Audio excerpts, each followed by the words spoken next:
Rule 2 is one of the most important in the books. It's the responsibility rule. It's very short. In essence, as you read it, it talks about exonerating vessels. The word exonerate means to hold harmless.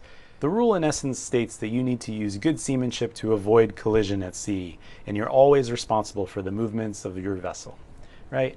And one common thing you may see later in the rules is that the rules describe how vessels are supposed to interact when they're meeting each other.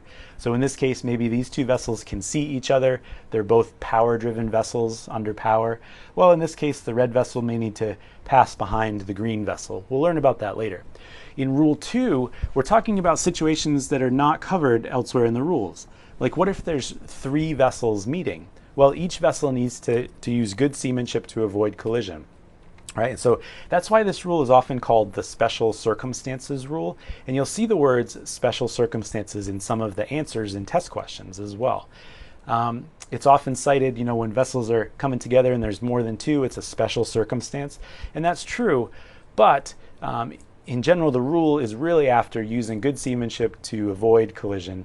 And sometimes you may need to deviate from the rules in order to avoid collision, and so this rule allows you to do that.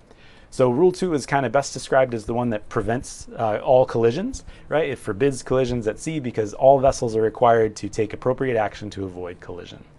Why don't you pause the video now and take the quiz, and we'll go over it in just a second. Okay, so for the first question, both international and inland, which situation would be a special circumstance? Well, in this case, more than 2 vessels meeting is the correct answer. We talked about that. But fog, 2 vessels crossing, vessels at anchor, those are not special circumstances. Those are covered by later parts of the rules. The second question, both international and inland, according to the rules, you may depart from the rules when? Well, if you're in immediate danger, you can depart from the rules, right? If necessary to avoid collision, due regard shall be had to all the dangers of navigation and collision is what the rules say. So if you look at the other answers, out of sight of land, no vessels are in sight visually or radar, those don't quite make sense, right? So if you're in danger, you can take action to avoid collision, even if it violates another rule.